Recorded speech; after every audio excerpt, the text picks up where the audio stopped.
This ANZ research presentation is an analysis on the Australian economy and the key regions through multifarious macroeconomic variables, in which we are forecasting the economic outlook and current financial market conditions in Australia. PPP has shown an increasing trend since 2008, means that AUD has an optimistic purchasing power in goods and services internationally.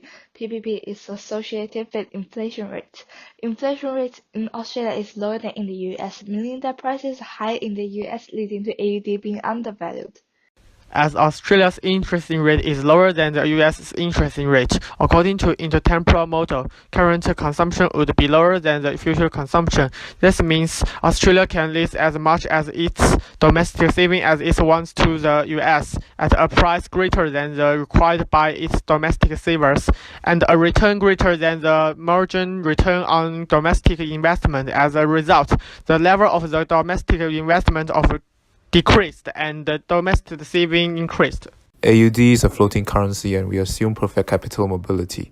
An expansionary monetary policy will shift the LM curve to the right. Hence, the balance of payment deficit will depreciate the domestic currency. This will increase net exports since foreigners can now buy more of Australia's product with the same amount of money, which will shift the IS curve to the right.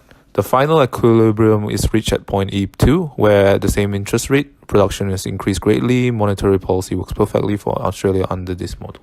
An expansionary fiscal policy will shift the IS curve to the right. The economy will therefore have a balance of payment surplus, which in this case of flexible exchange rate will appreciate the domestic currency. This will decrease net exports as price in terms of foreign currency would be higher. This drop in net exports will shift the IS curve back to its original position. Since now the final equilibrium corresponds to the initial equilibrium, we now know fiscal policy is no good according to this model. Australia's average inflation rate is 5% and unemployment rate is at 3%. This is the desired rate for Australia. However, Australia is running a current account deficit.